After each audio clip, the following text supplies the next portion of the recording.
Hola, esto es Eco de Relatos. Hoy leeremos El Silmarillion de J.R.R. Tolkien.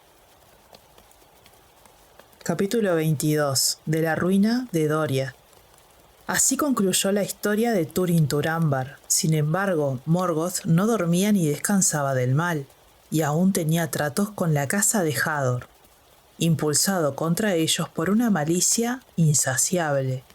Aunque nunca perdía de vista a Húrin, y Morwen erraba enloquecida por las tierras salvajes.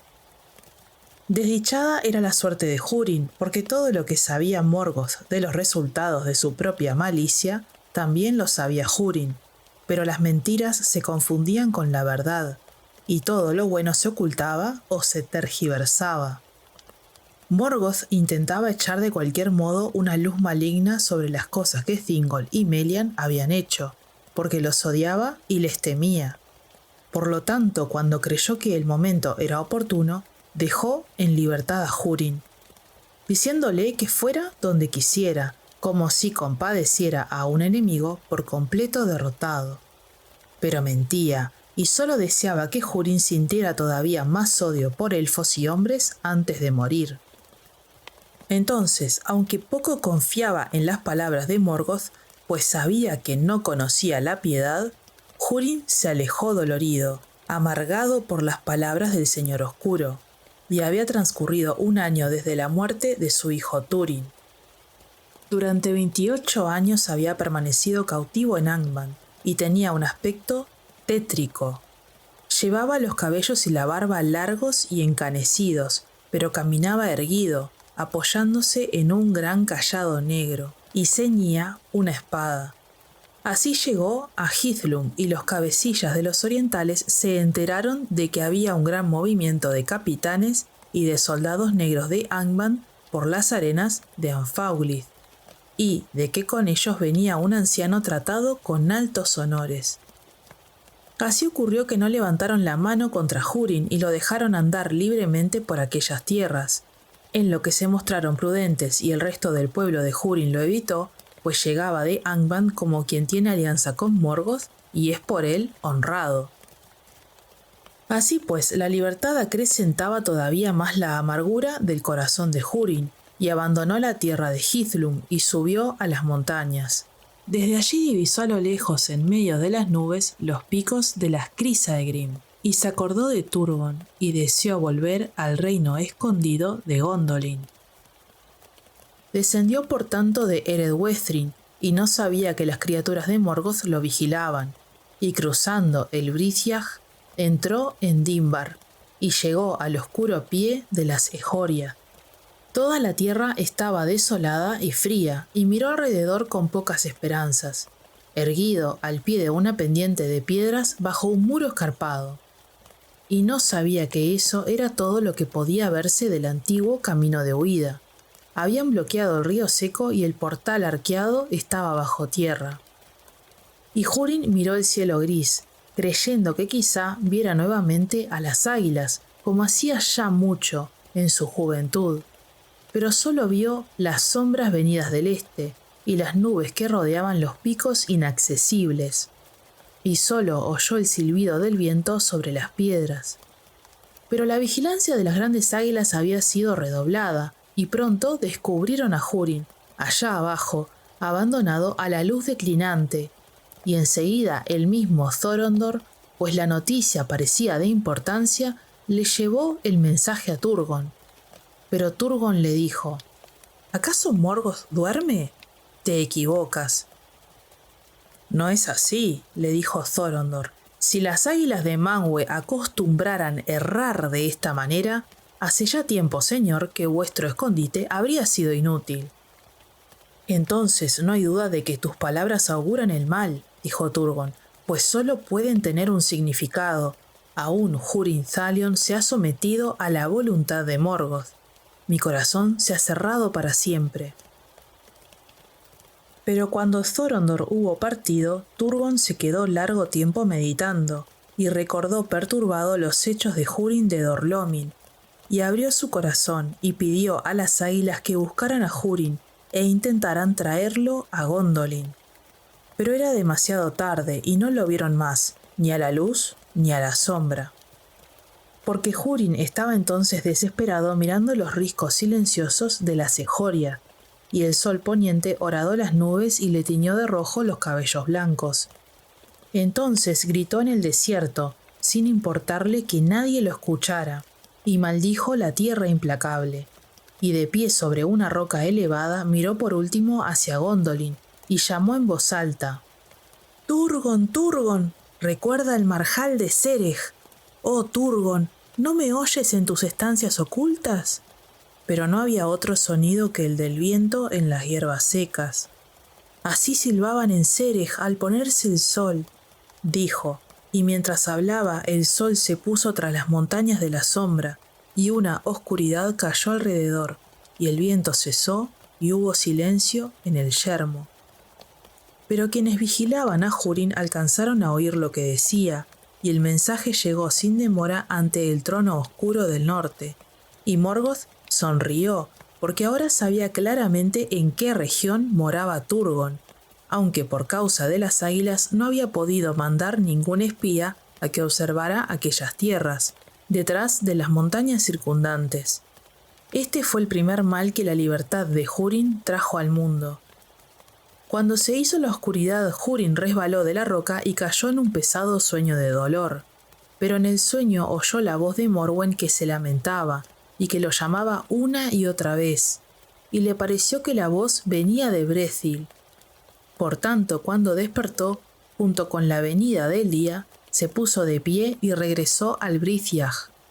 Y avanzando a lo largo del Brethil, llegó en la noche a los cruces del Teiglin. Los centinelas nocturnos lo vieron, pero se sintieron atemorizados, pues creían ver a un fantasma salido de un viejo túmulo de guerra, y que ahora andaba en la oscuridad. Y por eso Húrin no fue detenido, y al fin llegó al sitio en que Glaurung había sido quemado, y vio la piedra alta, erguida a orillas de Cabed Naeramarth. Pero Húrin no miró la piedra, pues sabía lo que allí estaba escrito, y además había descubierto que no se encontraba solo. Sentada a la sombra de la piedra había una mujer, inclinada y de rodillas, y mientras Húrin la miraba en silencio, ella echó atrás la destrozada capucha y levantó la cara. Tenía el pelo cano y era vieja, pero de pronto las miradas de los dos se encontraron, y él la reconoció, porque aunque había espanto y frenesí en los ojos de ella, aún conservaban la luz que mucho tiempo atrás le había ganado el nombre de Eledwen, la más orgullosa y bella entre las mujeres mortales de antaño. «Has venido por fin», dijo ella. «He esperado demasiado». «El camino era oscuro, vine como me fue posible», respondió él. «Pero has llegado demasiado tarde», le dijo Morwen. «Se han perdido». «Lo sé», dijo él, «pero tú no». Pero Morwen dijo: «Casi, estoy agotada, me iré con el sol. Queda poco tiempo ahora. Si lo sabes, dímelo. ¿Cómo llegó ella a encontrarlo?». Pero Húrin no respondió, y se sentaron junto a la piedra y no volvieron a hablar. Y cuando el sol se puso, Morwen suspiró y le tomó la mano, y se quedó quieta. Y Húrin supo que había muerto. La miró en el crepúsculo y le pareció que las líneas trazadas por el dolor y las crueles penurias se habían borrado en el rostro de Eledwen. «Nunca fue vencida», dijo, y le cerró los ojos y permaneció sentado e inmóvil junto a ella mientras la noche continuaba avanzando. Las aguas de Cabed Naeramarth rugían próximas, pero él no oía nada y no veía nada y no sentía nada, porque su corazón se había vuelto de piedra. Pero sopló un viento helado y una lluvia le golpeó la cara y lo despertó, y la ira se levantó en él como un humo que le oscurecía el juicio. De modo que ahora no deseaba otra cosa que vengarse por los daños que habían sufrido él y los suyos, acusando en su angustia a todos los que habían tenido algún trato con ellos. Entonces se incorporó e hizo una tumba para Morwen sobre Cabed Naeramarth, al lado oeste de la piedra, y sobre ella grabó estas palabras: «Aquí yace también Morwen Eledwen». Se dice que un vidente y arpista de Brethil llamado Glirwin compuso un canto en el que decía que la piedra de los desventurados nunca sería mancillada por Morgoth, ni nunca caería, aun cuando el mar anegara la tierra, como en verdad más tarde acaeció, y todavía Tol Morwen se yergue sola en el agua más allá de las costas que fueron hechas en los días de la cólera de los Valar. Pero Húrin no yace allí, pues el destino lo llevó a otro sitio, y la sombra aún iba detrás de él. Ahora bien, Húrin cruzó el Teiglin y fue hacia el sur por el antiguo camino que conducía a Nargothrond, y vio a lo lejos hacia el este la elevación solitaria de Amon-Ruth, y supo lo que allí había sucedido. Por fin llegó a las orillas del Narog y se aventuró a cruzar las aguas precipitadas pisando las piedras caídas del puente, como lo había hecho Mablung de Doriath antes que él, y se encontró ante las quebradas puertas de Felagund, apoyado en su vara. Es necesario contar aquí que después de la partida de Glaurung, Mim el enano mezquino había encontrado el camino a Nargothrond y se había deslizado dentro de los recintos en ruinas, y había tomado posesión de ellos, y estaba allí acariciando de continuo el oro y las gemas, pues nadie venía nunca a despojarlo, por miedo al espíritu de Glaurung y su solo recuerdo. Pero ahora alguien había venido y estaba en el umbral, y Mim salió y quiso saber qué propósitos lo traían. Pero Húrin le dijo: ¿Quién eres tú que pretendes impedirme la entrada a la casa de Finrod Felagund? Entonces el enano respondió: Soy Mim, y antes que los orgullosos llegaran desde el mar, los enanos excavaron los recintos de Nulukisdin. No he venido sino a tomar lo que es mío, porque soy el último de mi pueblo. Pues entonces ya no seguirás gozando de tu herencia, dijo Húrin, porque yo soy Húrin, hijo de Galdor, vuelto de Angband, y mi hijo era Turin Turambar, a quien no has olvidado, y él fue quien dio muerte a Glaurung el dragón, el que arruinó los recintos en que estás ahora, y aquel que traicionó el yelmo del dragón de Dorlomin. No me es conocido. Entonces Mim, atemorizado, le rogó a Húrin que tomara lo que quisiera y que le perdonara la vida, pero Húrin no le hizo caso y lo mató allí, ante las puertas de Nargothrond. Luego entró y se demoró un rato en aquel espantoso lugar, donde los tesoros de Valinor estaban esparcidos por los suelos en oscuridad y deterioro. Pero se dice que cuando Húrin salió de las ruinas de Nargothrond y estuvo de nuevo bajo el cielo, de todo ese tesoro había tomado tan solo una cosa. Luego Húrin se encaminó hacia el este y llegó a las lagunas del crepúsculo sobre las cataratas del Sirion, y allí fue detenido por los elfos que vigilaban las fronteras occidentales de Doriath, y llevado ante el rey Thingol en las 1000 cavernas. Entonces Thingol sintió gran dolor y pena cuando lo miró y reconoció en ese hombre lóbrego y envejecido a Húrin Thalion, el cautivo de Morgoth, pero lo saludó amablemente y le rindió honores. Húrin no respondió al rey y sacó de debajo de la capa la única cosa que había traído de Nargothrond, y era nada menos que el Naulamir, el collar de los enanos, hecho para Finrod Felagund hacía ya mucho tiempo por los artesanos de Nogrod y Belegost, la más afamada de todas las obras de los días antiguos, y la más apreciada por Finrod entre todos los tesoros de Nargothrond. Y Húrin lo arrojó a los pies de Thingol con furiosas y amargas palabras. «Recibe la paga», exclamó, «por lo bien que has cuidado de mis hijos y mi esposa, porque este es el Naulamir, cuyo nombre es conocido de muchos entre los elfos y los hombres, y te lo traigo desde la oscuridad de Nargothrond, donde Finrod, tu pariente, lo dejó cuando partió con Beren, hijo de Barahir, para cumplir el cometido de Thingol de Doriath». Entonces Thingol miró el gran tesoro y reconoció el Naulamir y comprendió enseguida las intenciones de Húrin, pero movido por la compasión se contuvo y soportó el desprecio de Húrin. Y por último Melian habló y dijo: «Húrin Thalion, Morgoth te ha embrujado, porque quien ve por los ojos de Morgoth quiéralo o no, ve las cosas torcidas. Mucho tiempo tu hijo Túrin fue cuidado en las estancias de Menegroth, y recibió amor y honores como hijo del rey, y no fue por voluntad del rey ni por la mía que no volvió nunca a Doriath. Y después tu esposa y tu hija fueron albergadas aquí con honor y buena voluntad, e hicimos lo posible por apartarlas del camino a Nargothrond. Con la voz de Morgoth reprochas ahora a tus amigos. Y al escuchar estas palabras de Melian, Húrin se quedó inmóvil y miró largamente a la reina en los ojos. Y allí, en Menegroth, defendida todavía por la cintura de Melian de la oscuridad del enemigo, leyó la verdad de todo cuanto había sido hecho, y conoció por fin la plenitud del daño que para él había concebido Morgoth Vauglir. Y no habló más del pasado, e inclinándose, levantó el Naulamir de donde estaba delante del trono de Thingol y se lo entregó diciendo: «Recibid, señor, el collar de los enanos. Sea este regalo de uno que no tiene nada y un recuerdo de Húrin de Dor-lómin, porque ahora mi destino está cumplido y también el propósito de Morgoth, pero ya no soy esclavo de él». Entonces se volvió y abandonó las 1000 cavernas, y todos los que lo veían caían hacia atrás al verle la cara, y nadie intentó impedir que partiese, ni nadie supo entonces a dónde iba.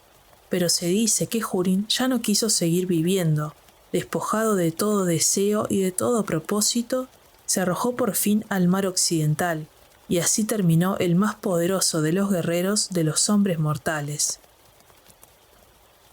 Pero cuando Húrin se hubo marchado de Menegroth, Thingol permaneció largo tiempo en silencio, mirando el gran tesoro que tenía ante sí, y pensó que tenía que ser rehecho, y que en él había de engarzar el Silmaril. Porque al paso de los años el pensamiento de Thingol había vuelto una y otra vez a la joya de Fëanor, y al fin se apegó a ella, y no le gustaba dejarla, ni siquiera tras las puertas de su cámara más profunda, y ahora estaba decidido a llevarla siempre consigo, despierto y dormido. En aquellos días los enanos viajaban todavía a Beleriand, desde las mansiones de Ered Lindon, y cruzando el Gelion en Sarn Athrad, el vado de las piedras, tomaban el viejo camino a Doriath, pues eran muy hábiles para el trabajo de los metales y las piedras, y se los necesitaba a menudo en las estancias de Menegroth. Pero ya no venían en grupos reducidos como antes, sino en grandes compañías bien armadas para protegerse en las peligrosas tierras que se extienden entre el Aros y el Gelion. Y en ocasiones se alojaban en Menegroth, en cámaras y herrerías reservadas para ellos.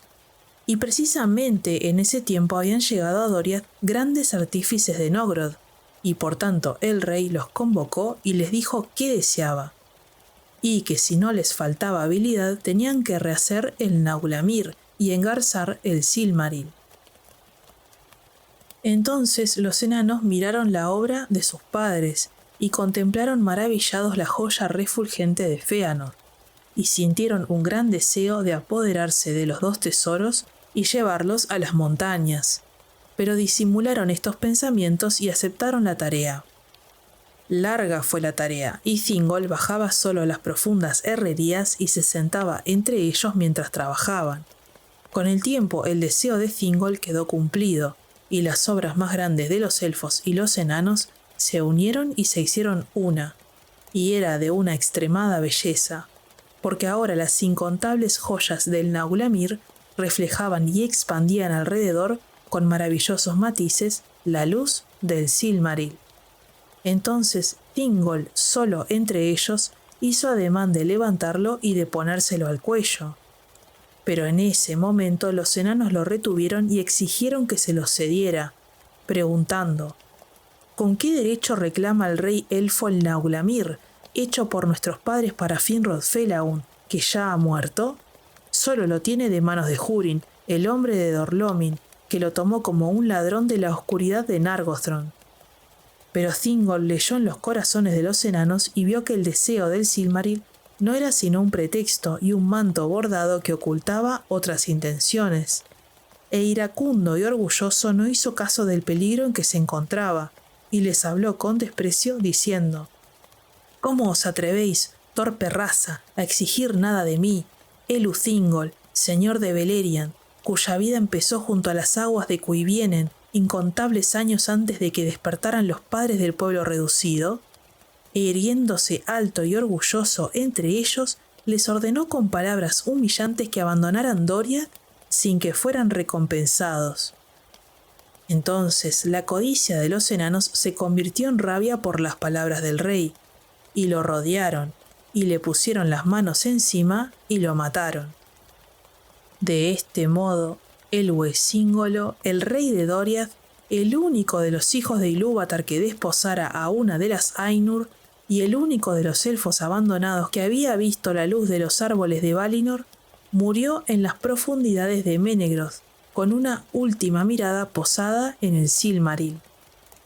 Entonces los enanos recogieron el Náulamir y abandonaron Menegroth, y huyeron hacia el este a través de Region.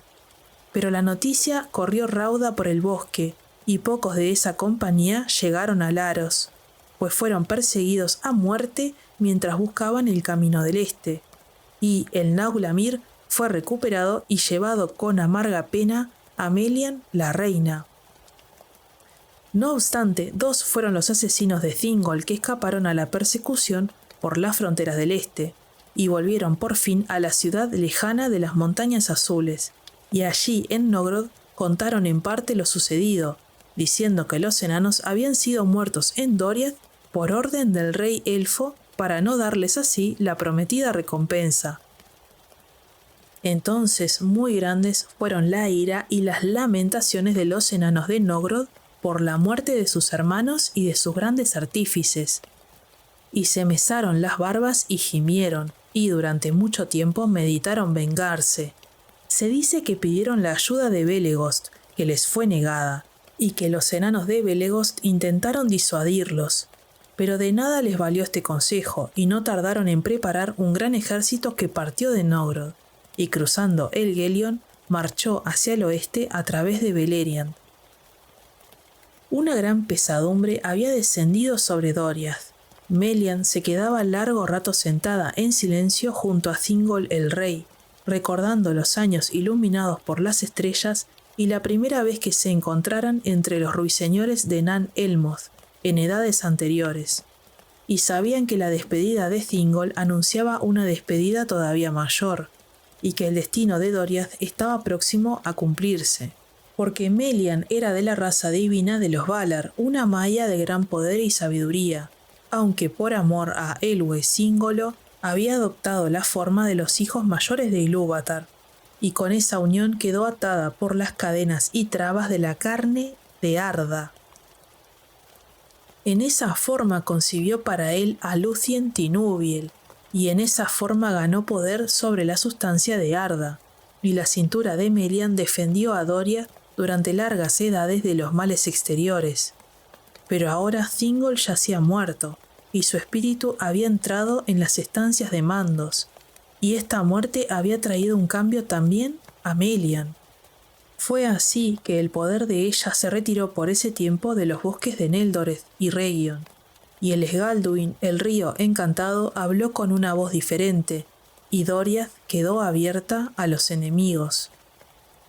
En adelante Melian habló solo con Mablung, pidiéndole que cuidara del Silmaril y transmitiera sin demora la nueva a Beren y Lúthien en Osirian, y desapareció de la Tierra Media y pasó a la tierra de los Valar, más allá del mar occidental, para llorar su dolor en los jardines del Orient, de donde había venido, y en esta historia nada más se dice de ella.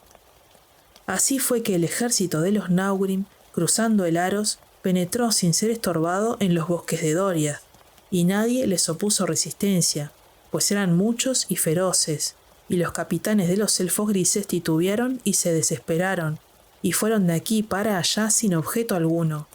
Pero los enanos siguieron adelante, y cruzaron el gran puente y penetraron en Menegroth, y allí ocurrió uno de los hechos más dolorosos de los días antiguos, porque se libró una batalla en las 1000 cavernas, y muchos enanos y elfos murieron.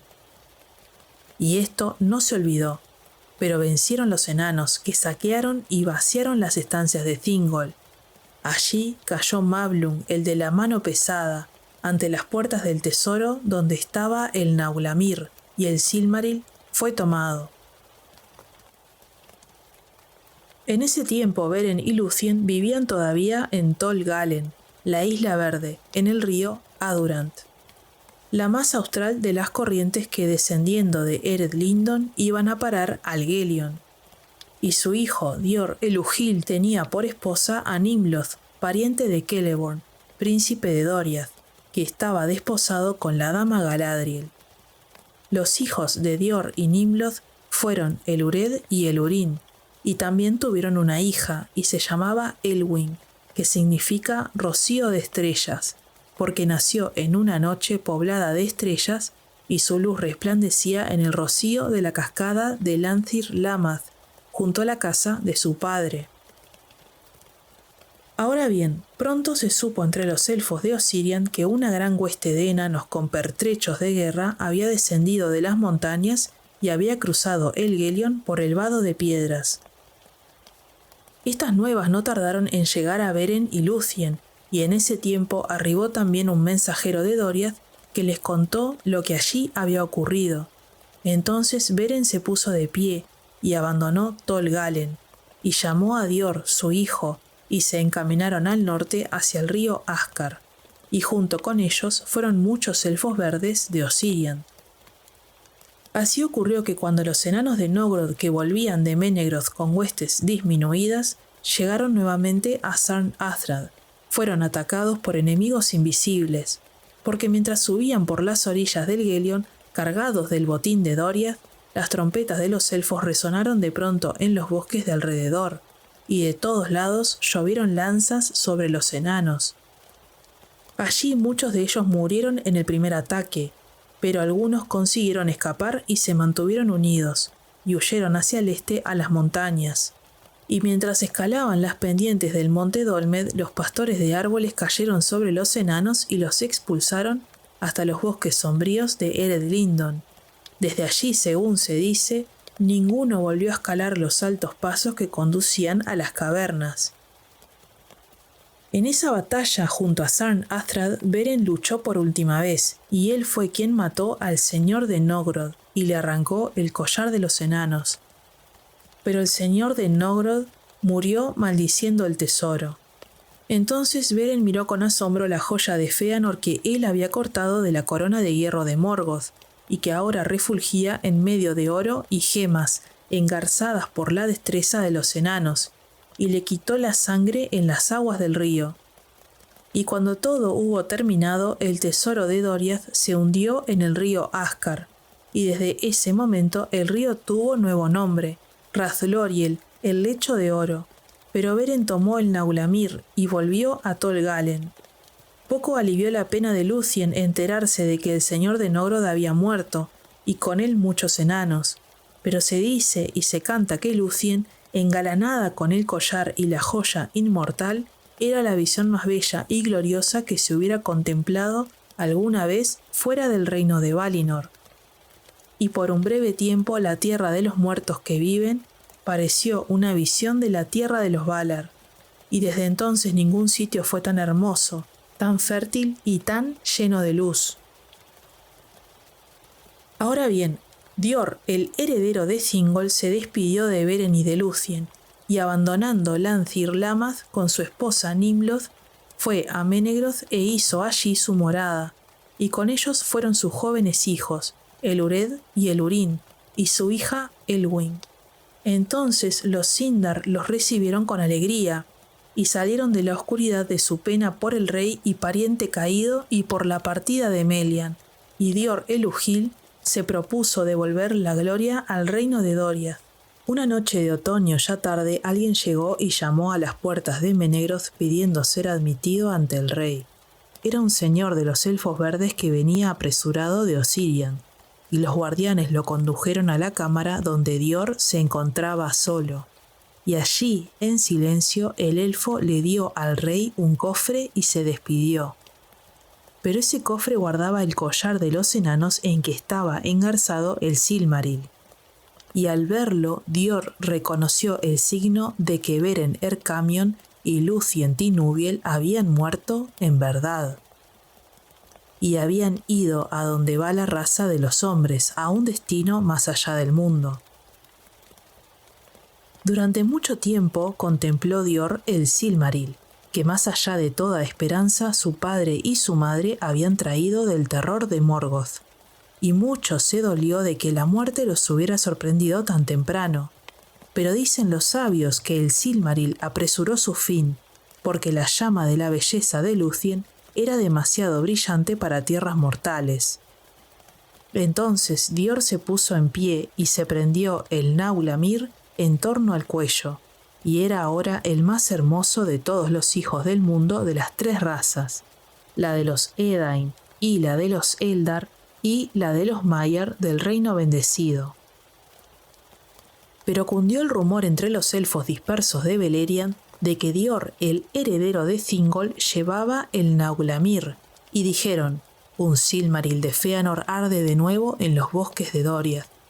Y el juramento de los hijos de Fëanor despertó otra vez, porque mientras Lúthien llevaba el collar de los enanos, ningún elfo se habría atrevido a atacarla, pero ahora, al enterarse de la renovación de Doriath y del orgullo de Dior, los 7 elfos abandonaron la vida errante y volvieron a reunirse, y le enviaron mensajeros a Dior reclamando la posesión del Silmaril. Pero Dior no dio respuesta a los hijos de Fëanor, y Celegorm instó a sus hermanos a que atacaran a Doriath. Llegaron inadvertidos en pleno invierno y lucharon con Dior en las 1000 cavernas, y así ocurrió la segunda matanza de elfos por elfos. Allí cayó Celegorm a manos de Dior, y allí cayeron Curufin y el oscuro Caranthir. Pero Dior fue también muerto, y Nimloth, su esposa. Y los crueles sirvientes de Celegorm se apoderaron de los jóvenes hijos y los dejaron abandonados en el bosque para que murieran de hambre. De esto en verdad se arrepintió Medros, y los buscó largo tiempo en los bosques de Doriath, pero de nada le valió la búsqueda, y del hado de Elured y de Elurin no se cuenta ninguna historia. Así fue destruida Doriath y nunca volvió a levantarse, pero los hijos de Fëanor no obtuvieron lo que buscaban, porque un resto del pueblo huyó ante ellos, y con él iba Elwyn, hija de Dior, y escaparon, y llevando consigo el Silmaril, llegaron con el tiempo a las desembocaduras del Sirion, junto al mar.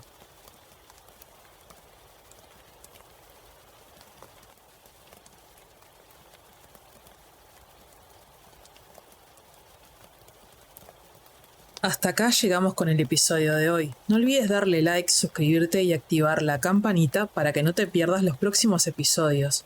Déjame tus comentarios, opiniones o sugerencias para futuros videos. Quiero aprovechar y dar un especial agradecimiento a los miembros del canal. Si se quieren unir, lo pueden hacer por YouTube o Spotify.